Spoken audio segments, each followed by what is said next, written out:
What's going on? Good morning, everyone, and welcome to I Sell Comics, the weekly comics report with Ming Chen and Mike Zapcic.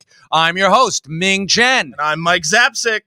No, you're not looking at it. That's too much cultural appropriation for even an old white fuck like me, folks. So, actually, Mike Zapcic here. I've got Christian Cortez sitting in. Welcome, Christian. Well, thank you, Mike. How you doing? I'm doing great. Love having you here. Ming Chen is out on assignment. Yeah, he's out on assignment. He went to South by Southwest, folks. It didn't bring. Feel really, really bad for him, and didn't bring you. No, he didn't. He went and goes. What? Wait a minute. Hold on. Didn't bring me. He didn't bring bring us. Okay. And we're not totally mad about it. I mean, maybe a little. Oh, I'm a little tiny. I'm pissed off at him, but that's okay. So anyway, we are here with we've got breaking news. We do. Yeah. So what's going on? So let's talk a little Star Wars. You feeling like talking a little Star Wars? I'm ready for Here this. we go. Okay. Star Wars. Obi-Wan Kenobi. The trailer. Not just the trailer. Okay, the trailer was dope. The trailer was pretty badass. But it was just released yesterday that Ray Park was in, and then Ray Park was out. So Darth Maul will not see the light of day in Obi-Wan Kenobi Season 1. How do you feel about that? I'm a little salty about that. Really? Why? If you know what, if it serves the story, because I mean, during this time period in which Obi-Wan, the show takes place, isn't he canonically dead? Because he did die in Rebels, no? Who? I'm sorry. We're talking Darth Maul? Darth Maul. Darth Maul did not die in Rebels. Actually, when you think about it, Rebels is in this time period. This is a very young Luke. So he doesn't, I think that Darth Maul dies the day before Aunt Beru and Uncle Owen, take a couple in the face from the stormtroopers.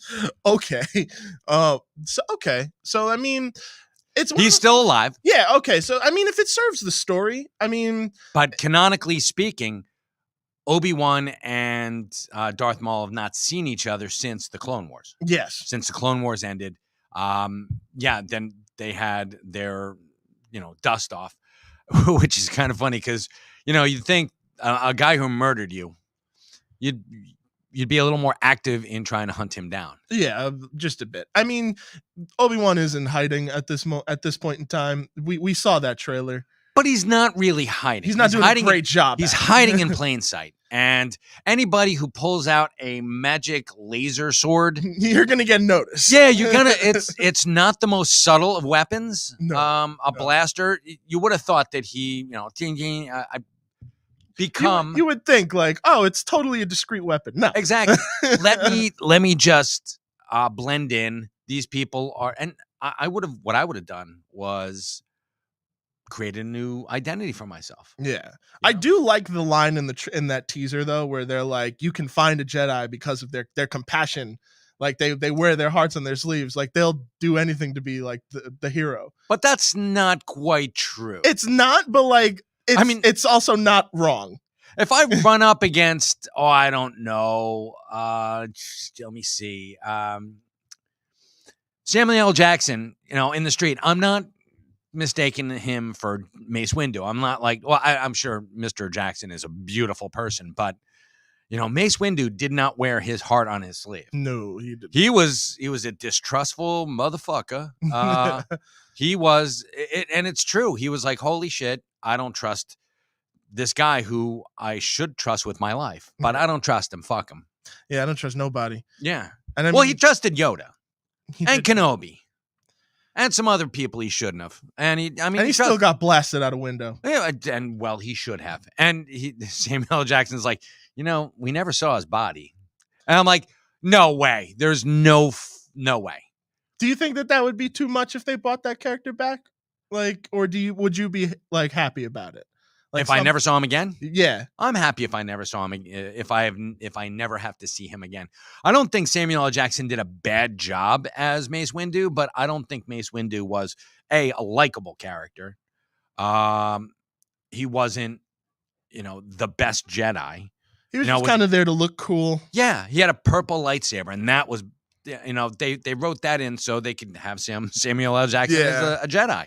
But he wasn't all that in a bag of chips. I wasn't terribly impressed. Yoda impressed the shit out of me. Obi-Wan, and in the Clone Wars, Anakin Yeah. and Ahsoka, of course. I mean, Ahsoka, the best Star Wars character in. To come out of like the No, new... I'm saying the best Star Wars character ever. Really? Yes, and Wow. I will die on that hill. Anybody, and I despised Ahsoka when I first saw her.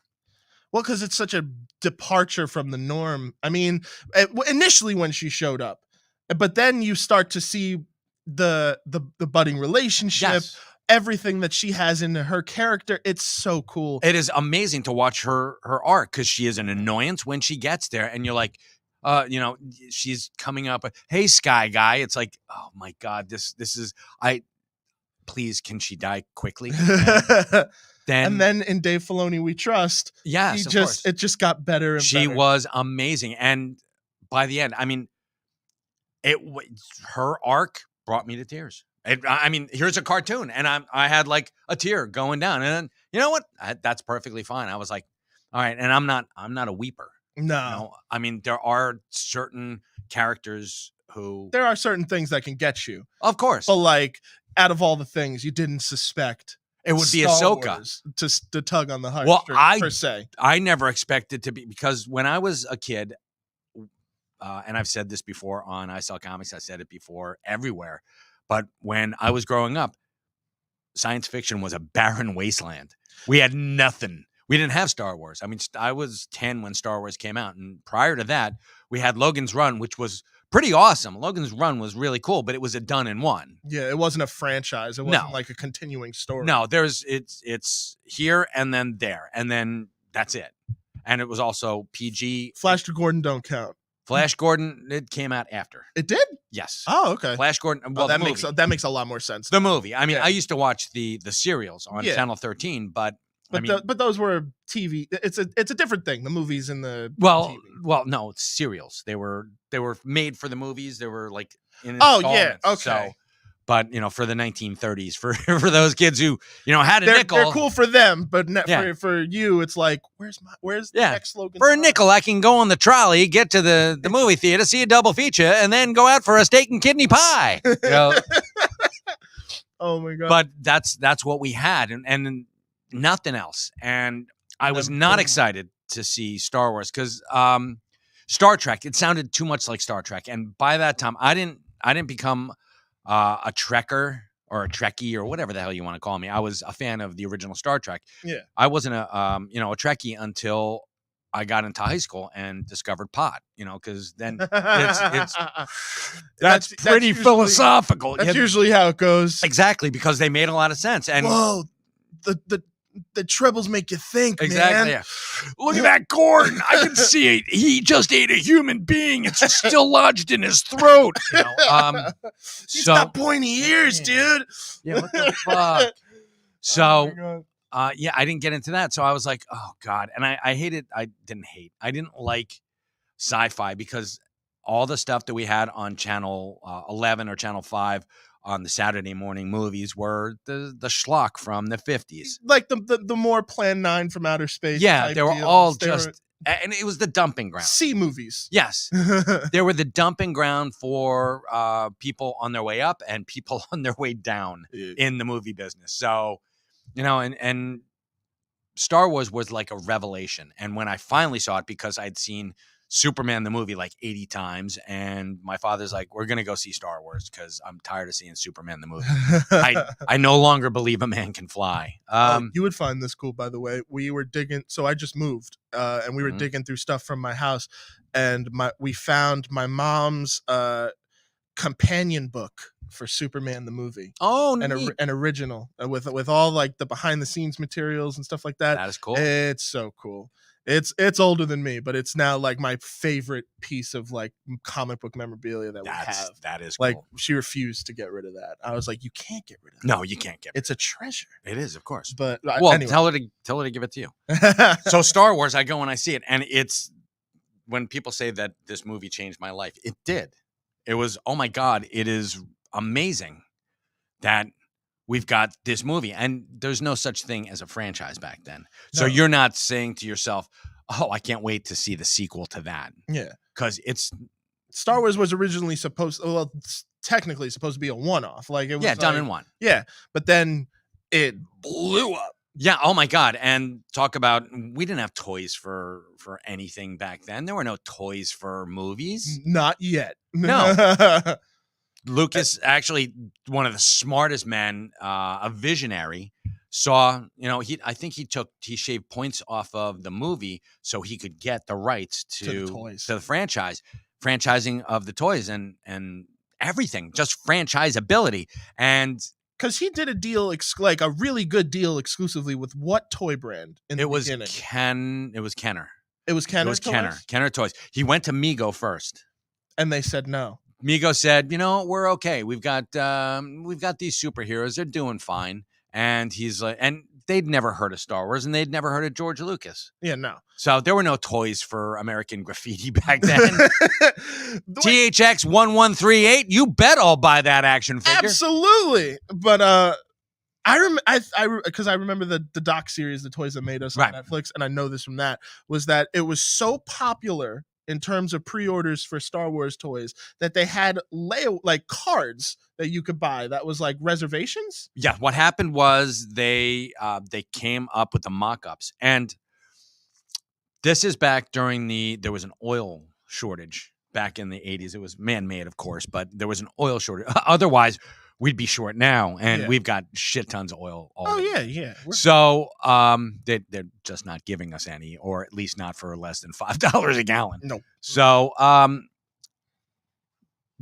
plastic is made from petroleum products, so it's made out of essentially oil. Yeah. So Migos were like 8 inches. This is this much of plastic, as opposed to they shrunk it down to this big, and they went to Kenner, and they're like, can you make us some really cool action figures?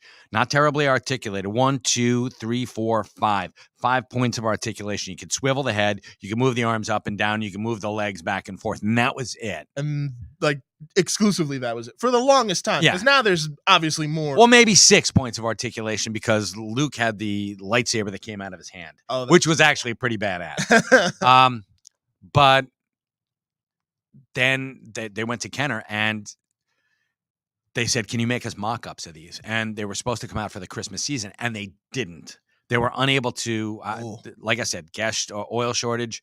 So they could only make them, I think, first quarter of the new fiscal year. So it was, you weren't getting your stuff until March, but you got this piece of, they came with a stand, and you got this certificate that says, Sears owes me, one Luke Skywalker or one series of these. So, which is pretty badass. When you're a kid and you get this, you're like, holy shit, I'm getting Christmas in March. This is so awesome. That's such a cool way to go about getting certain things. It's a cool way of like fucking people over. Yeah, no, but like, listen, I mean, that's for an entire generation of kids, for Christmas, they opened up and got a piece of cardboard. Oh, yeah. Essentially. Oh, and absolutely. we're still equally excited. Oh, my God. They were probably more excited for that than when they got the stuff. And they're like, I waited 3 months for these things. Holy, where's my Mego? Where's my 8-inch action? Well, historically, all action figures, starting with G.I. Joe, who was the premier action figure, were like 13 inches. They were big.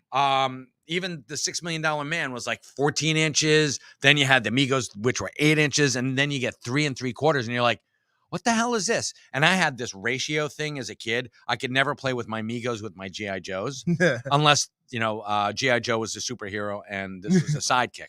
So I like that. Which is problematic. And my Tonka toys could not, mix with my Matchbox cars. See, I think I kind of had a similar thing, but I didn't realize what I was doing is that you can fit certain figures of that size in die-cast model cars. So I used to love like playing with those type of action figures so that I could then use them in my 1/18 scale. So you could do that. Yeah, so I could have them be like passengers or whatever. Nice. We didn't have 1/18 scale. Not yet. They said it's 8 inches or it's 3 3/4. And that's it. That's all you get. Was there like a Millennium Falcon play set yet? There was. No, I mean, that came out years, like 1980, I believe. So it came out like 3 years later. So, I mean, this changed all of our lives. Oh yeah. Star Wars was like, holy crap, there's merchandising for everything. I mean, even Greedo got a fucking action figure. Greedo. Everybody and their mother got an action figure in Star Wars. And Aunt Beru. Everybody and their Aunt Beru got an action figure. It was a little pile of dust. That was all. But, I saw that too. Someone was like, Uncle Ben and Aunt Beru, and it was literally just a skeleton and dust. in there, yeah. See, I'd still buy it. I'd still buy it. Oh my God, you kidding? That would I would get that minted on card and graded. I'd be like, grade my Aunt Beru. Oh my God. So Star Wars changed your Star life. Wars changed. Well, it did. It was and it opened up new vistas. Like, holy crap, this is what science fiction is all about.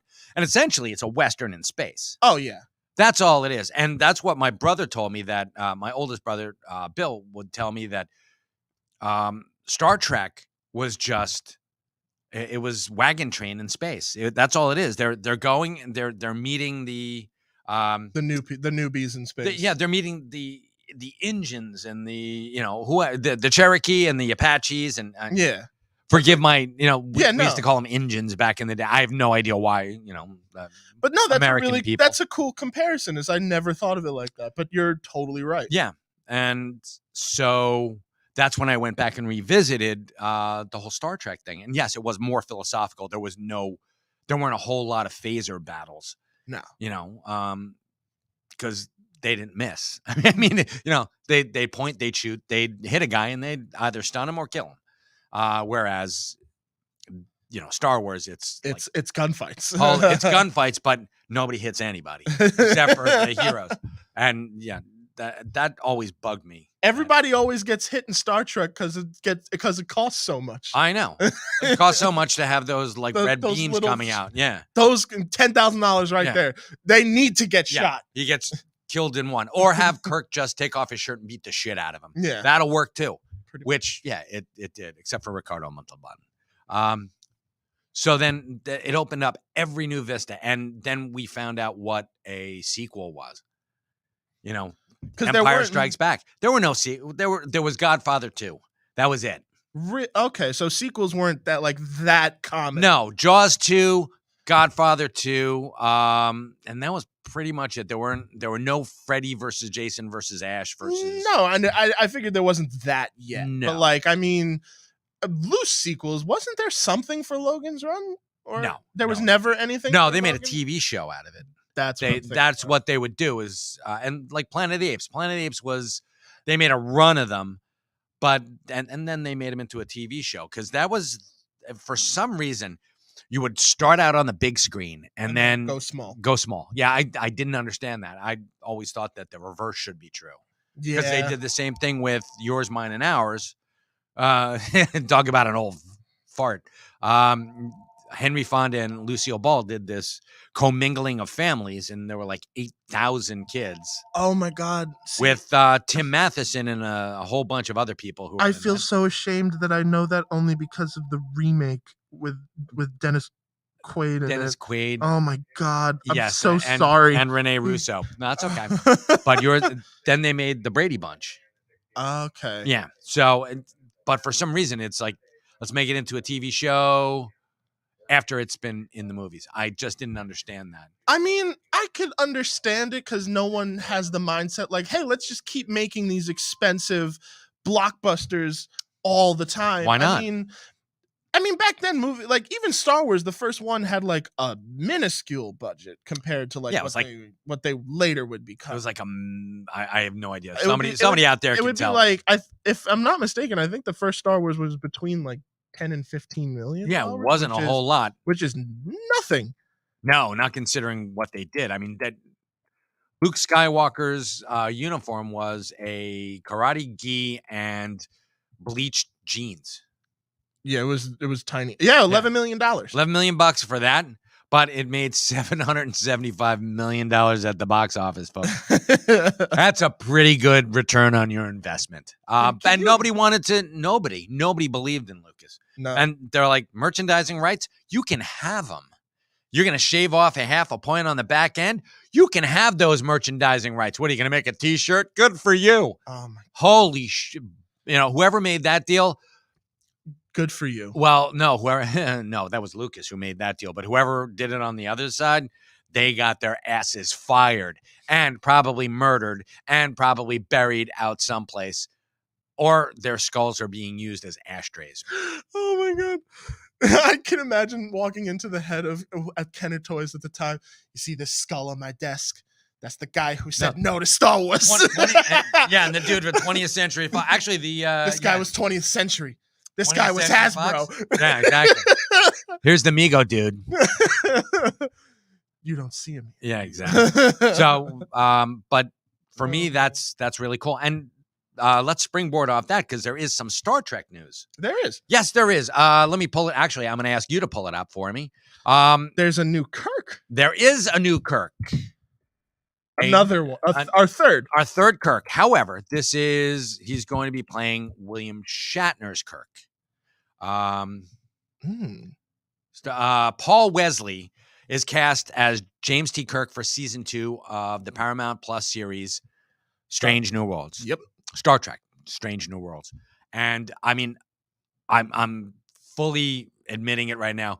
Huge man crush on Anson Mount. Love that guy. I would watch him recite the phone book, his shopping list. I don't care. He is You heard it here, man. Amazing. You heard it here first. Come here, man. Read the phone book. We'll sell tickets. I'm telling you, we will, Anson. We'll split the gate with you. So I've actually yet to watch Strange New Worlds. How is it? Has it aired yet? No. Oh, it's not even out yet, and they're making season 2 announcements. Of course. Because of Discovery. Discovery was amazing. Season 2 of Discovery had Anson Mount as Captain Christopher Pike. Mm-hmm. The Enterprise suffered catastrophic systems failure, so they had to go to dry dock. Mm-hmm. And he took over command of the Discovery, USS Discovery, because they were captainless. Pardon me. Oh, okay. So he took over, and then they had this phenomenon that they had to investigate, which was really cool. It was like a mystery in space. Mystery in space. Which I loved it. It was great. So that's awesome.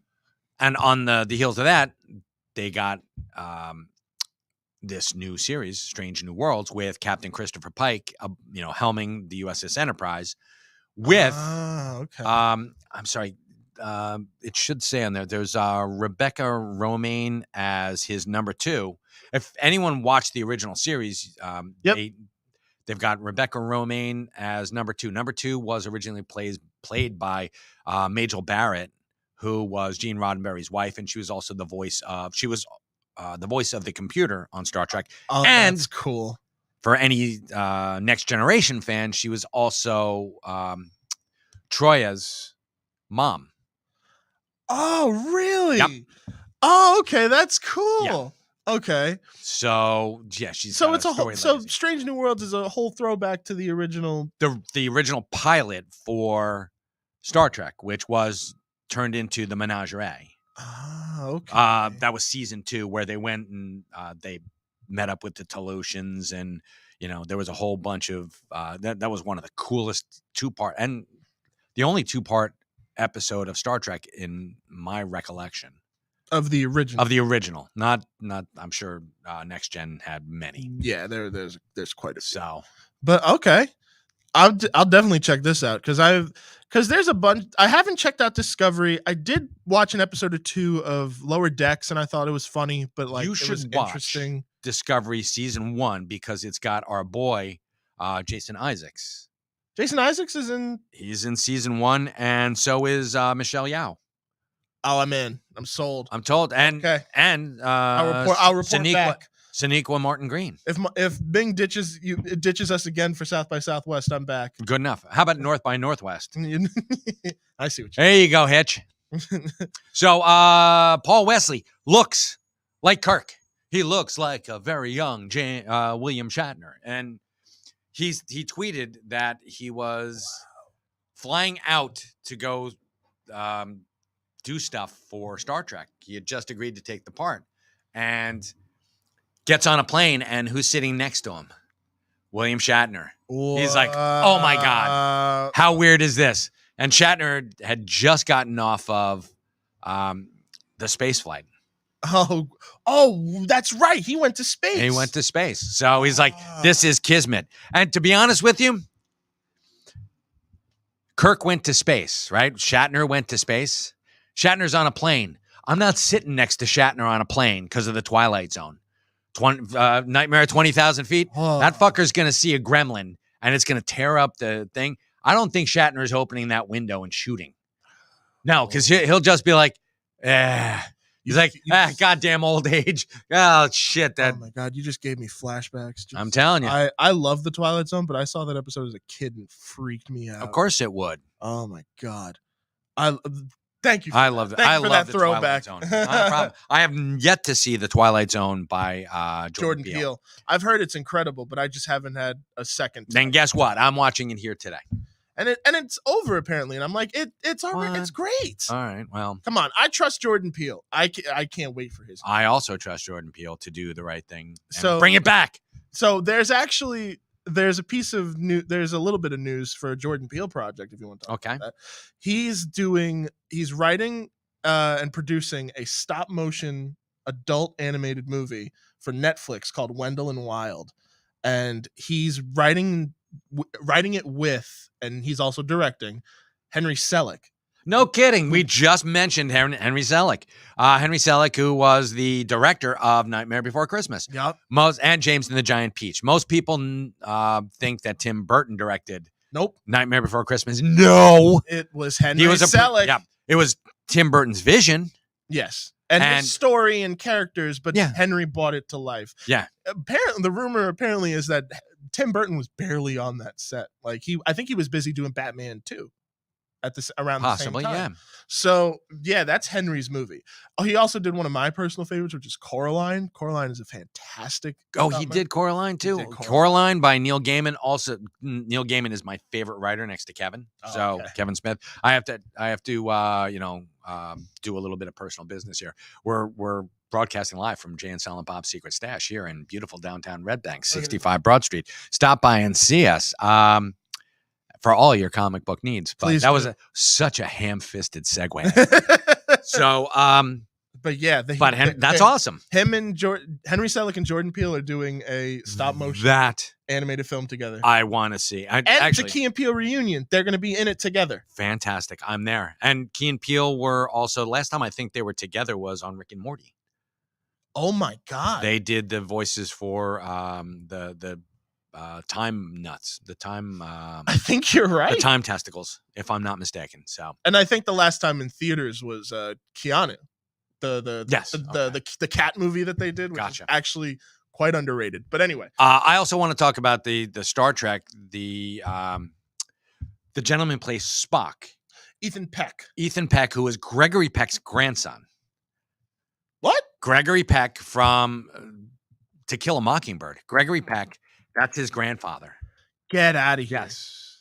Acting legacy. Wow, that's so cool. Grandfather's Gregory Peck, who is amazing. I loved my favorite movie, To Kill a Mockingbird. And one of my favorite books as well. He's done so much. He's Guns and Navarone. Wow. Cape Fear. He was the original Cape Fear guy. The Omen. He just seems like he's always an upright guy.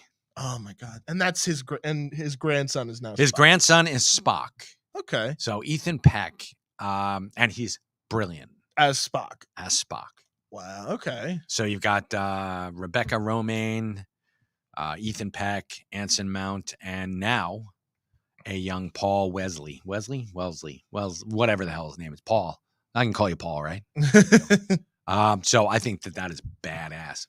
That's so cool. Okay, I'm digging it. I just wish that there was with Star Trek, especially because now they're officially doing the third theatrical film for the Kelvin timeline, I think is what they call it. But I wish it was more the opportunity for like the TV actors to do the big screen roles again. You know what I mean? I would love to see the thing happened that kind of happened with Generations, where they got a couple of movies too. I would like to see a Discovery movie. That will be cool. Yeah, that'd be nice. I hope Paramount listens to us, because we hold all the power.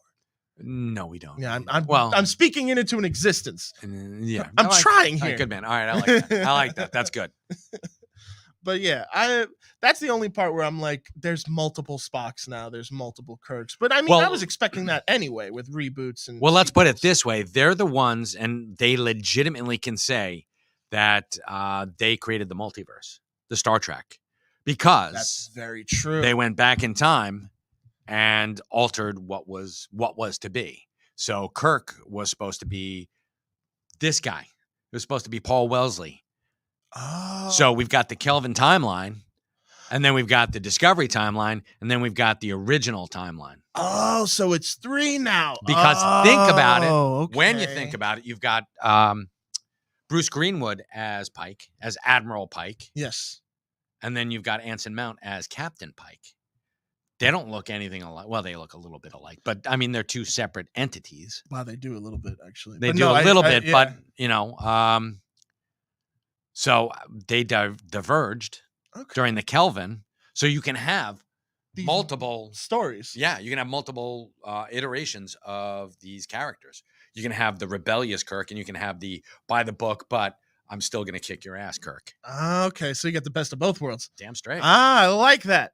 And Look at you, Star Trek. And you can have 4 or 5. You can have one where, actually, I'm sorry, there's 1, 2, 3, 4, because there's the mirror universe. Okay. Actually, there are 5, 6, because each one of those other universes has a mirror universe. Mirror universes, that's where we get the Spock with the goatee. Oh, that's yes. Okay. So oh my God, they are working in a straight up multiverse. I love it, and they always have. Oh my God. Way before Doctor Strange fucked around with time. There's wow, that goes back. Telling you, it's a loopy thing. Julia, my wife, hates time travel stories. Because, really? Yeah, she does. She's like, this sucks because it's the logic doesn't play off itself. Okay. It does, but in a circuitous way. Okay. And she doesn't like to follow those links. Those type of links. Yeah. Connecting all. Exactly. She's like, that strand right there, get rid of it. She would be one of the Council of Kangs. So one of the timekeepers. That's my girl. And I don't blame her, because it does make my head hurt, but it's also been, for me, like the cornerstone of my existence, I guess. Growing up as a comic book nerd, and as and I told you I wasn't a science fiction fan, but I was a science fiction I was a science fiction fan, because I would read science books. Fiction. Yeah. So I read Dune, I read The Hobbit. Well, that was more fantasy, but I mean, sort of science fiction-y. Yeah. I threw everything in that genre. Time travel. I read H.G. Wells. Always been there. Yeah. Like, for me, I always appreciate time travel stories when they're done right. Mm-hmm. You know what I mean? Like I appreciate and love Doctor Who, but sometimes their way of and method of time travel can get so confusing and convoluted that it takes the fun out of it for me. But I still love the show. Gotcha. But then there's really clean time travel movies like Back to the Future that I'm like, oh, please, more of this. Not necessarily a remake of Back to the Future, but more concise in its own theory. And here's my point about that. And this is what I told Jules. I said, babe, there's no such thing as a time travel story. These are all multiversal stories. Because, and this is what happens. If I go back in time, and I got to give, if I go back in time, and I will give a shout out to a movie I just saw this weekend. If I go back in time, I am altering my own timeline. Unless I remember going back in time, which I don't. Mm-hmm. So I go back in time and I change something from there. I'm doing a completely different one. And the time, if I stay along that line and I jump back to my present, it's going to be. I'm a totally different person. Yeah. It's the butterfly effect. You change one thing and it's a fucking domino effect. Oh yeah, and you change something significant, it It's reverberates throughout the universe. catastrophic. Yes, Because then theoretically you could disappear in some circumstances. I mean, there are some like Marty was. Yeah, Yeah, I mean the second Back to the Future actually demonstrates that really well, where they have the alternate 1985, where it's like, okay, let's make sure that this doesn't happen again. so he was the Time Variance Authority before the Time Variance Authority was the Time Variance Authority. Gotcha. So a little Loki joke there for you folks. But yeah, they go back and they clean up their own mess. But by the same token, they jump back and kind of strand him again.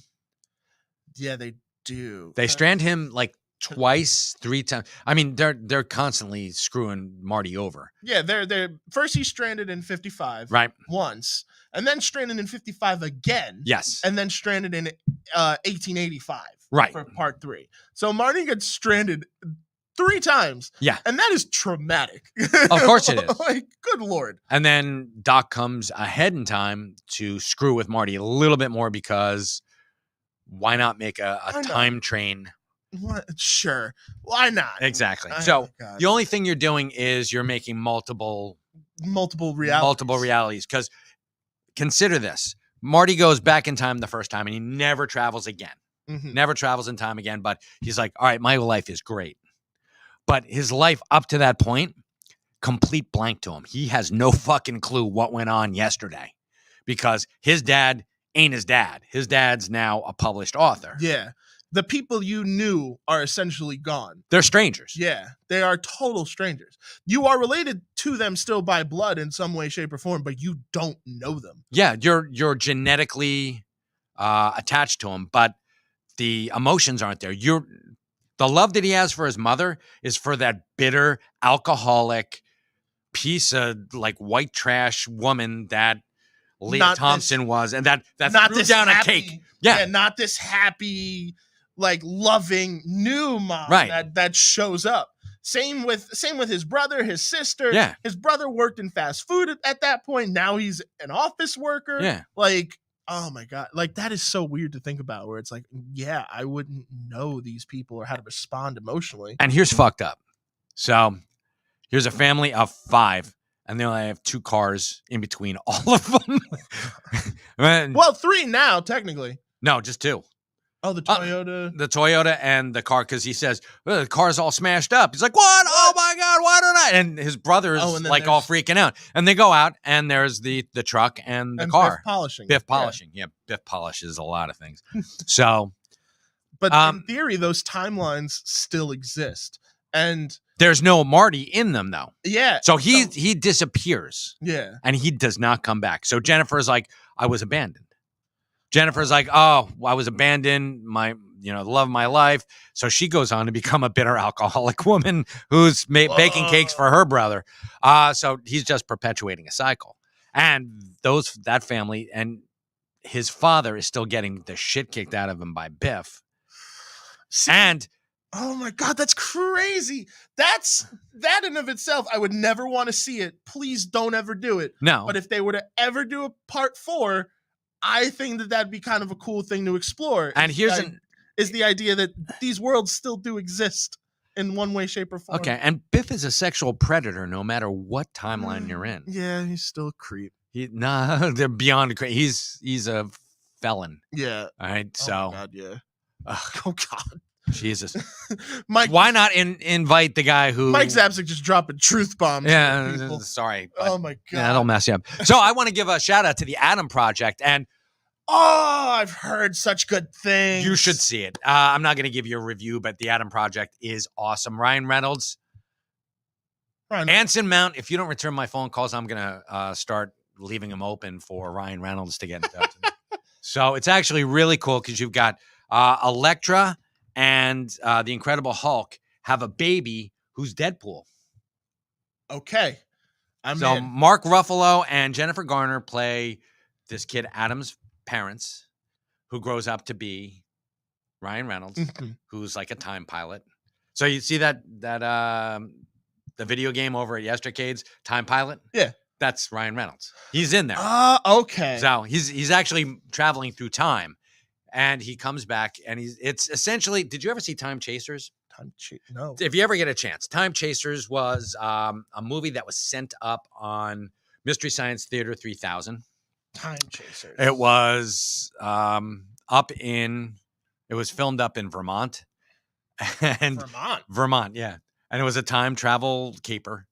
And it's actually really awesome the way that they just savaged the shit out of this movie. Oh, like it's clear that they just kind of. Oh my God. Because it's sort of a contemporary movie. It came out like 3 or 4 years before the Mystery Science Theater sent it up. And they were all excited. They had this big party where they're like, they're going to do it on Mystery Science Theater. We're going to get a lot of publicity. And they just shredded it. And they're like, oh, man. You're just sitting here going, oh, my God. So, yeah. Oh, yeah. It's awesome. Because I would never want those guys to like review anything I ever do. Like, hey, could you guys review our podcast? And then they're like, you fucking dildos. I'm like, all right, great. Yeah, no. Oh, God. I mean, truth be told, I would feel the initial feeling of honor to be roasted by Mystery Science Theater because now knowing it's such an institution. Right. But then I'd realize what I actually just signed myself up for. Of course, because these guys are pros at it. And yeah, they're gonna rip you a new one. But they're gonna give life to your film again. Yes. Like there are movies that no one would ever think about again. No, but Time Chasers. It's the same plot as Time Chasers. The Adam Project. So watch Time Chasers first, and then watch. Watch the Adam Project. I swear to God, please do that for me. Okay. So watch Time Chasers. Watch first, Time Chasers, and then the Adam Project, and that goes for you folks out there too. Time Chasers, then the Adam Project, and you will get a whole new appreciation for level of enjoyment. Yes, for what real movies are, because essentially they're the same, but they're different. But they're the same, but they're different. So you're like, holy crap. So those are some really weird artistic choices. So I mean, it was great. So. I'm gonna watch this movie and then the Adam Project. Time Chasers, Adam Project. Then the Adam Project. Yes. Okay. Don't do it the other way around because it'll fuck your head up. No, it'll destroy the multiverse. So. All right, I'm in. This is my movie night. Nice. Cool. All right, so let's talk some new comics. What do we got? We got World's Finest, number 1. Superman, Batman. Actually, it's Batman, Superman, but this is the actually Jason Fabok cover, which is beautiful. Ooh. And there's another cover that they have of the famous meme of Batman slapping Robin. Yes. There's one of Batman slapping Superman. He's like, hey, you going to pick up the new Superman, Batman, World's Finest number? And he gets slapped. It's like, it's Batman, Superman. And then it's the other way with Superman slapping Batman. So it's very cool. And this is, here, take a look. It's pretty pictures. It is pretty pictures. And it's our 2 world's greatest heroes, the world's finest, teaming up together, and Robin. Teaming up together to take down foes that they couldn't take down separately. Oh, okay. So it's a true team up, and it's actually badass. And I happen to love with appearances of the Doom Patrol. Yes, and I just started watching Titans on WB just now, and I'm almost all the way through season 1. Phenomenal, love it. Yeah, I know. I tried to watch it. I'm surprised you haven't watched it. I can't watch shows by myself. That's fair. Because Jules, she feels left out, and you don't get sucked into the rabbit hole of binging. Yeah, I don't have that much time on my hands. So yeah, so it helps to have someone who's like keeping track of the clock. Okay, we've watched this for 3 hours. Exactly. Let's stop. move on. Yes. Next up is Nightwing, number 90. It's another team up. This is one of my favorites. It's Flash and Nightwing. Wally West and Dick Grayson are best friends. They are in this. In most comic worlds, they are best friends. Wally West, not Barry Allen. Okay. So they're close. They grew up together. It was Wally, Donna Troy, Roy Harper, who was Speedy, Garth, who was Aqualad, the original Aqualad, and then Wally West. and Dick Grayson, of course. So they were the Teen Titans. They were the original back in the 60s. And Oh, that's right. Yeah. Okay. so they created the team. It took forever for that book to, I mean, it had so many starts and stops. And great ideas, but just anchorless and rudderless. Yeah. And It kind of went all over the place went because all there was over- no clear direction. right. And that bummed me out. But this is them reuniting their friendship because Wally West was time lost for about 10 years during the whole New 52 thing, and Rebirth brought him back. And he was part of Flash Forward, which made him villainous, but not so much anymore because they wiped that all out. And Yeah. multiple timelines. Multiple There timelines. you go. That's the fun of the multiverse. That's right. And Flash number 780. This is strictly DC comic week for me because Marvel kind of screwed me over. Ooh. So yeah. Damn. This is Flash and Mirror Master, and we see how truly powerful Mirror Master is. So pretty cool. I'm game. Awesome. Well, those are the comics that you picked. Is there a website you would recommend to see what new comics are coming up in the near future? Yeah, it's called the I Sell Comics Podcast. No, that's Nah. funny. No, we don't do. I'm not looking into a crystal ball, but yes, Ed. It's Edward von Byzanstein. It's Ed. Yeah. Ed to me because we're friends. Yeah. Ed, you can go on to there any number. You can Google a couple and find which one works best for you. If you're looking for like comic book resources, you want to get a little inside dirt. CBR is good. Bleeding Cool is also very good. Although they did pick up the story of me and Rob Bruce brawling, so that was kind of weird. Yeah. And CBR or Newsarama. Okay. So those are the big three. Check them out. The one thing I do like about Bleeding Cool is they had like this was it comic book resources? I forget. Somebody had like urban legends about comics, and they would, true or false. It was they would Snopes, comic rumors. So that was pretty cool. That's a cool idea. Okay. Yeah. All right, Mike. I actually have a homework assignment for you from me. All right. Good. I want you to give me, someone who doesn't read comics as often as I Okay. want to, Okay. a comic recommendation. I will walk away with it from here, and I will, the next time I come on here, I will report back like a book report. Excellent. I'm going to give you what I tell everybody. You're going to read Kingdom Come for me. Kingdom Come. Kingdom Come. Okay.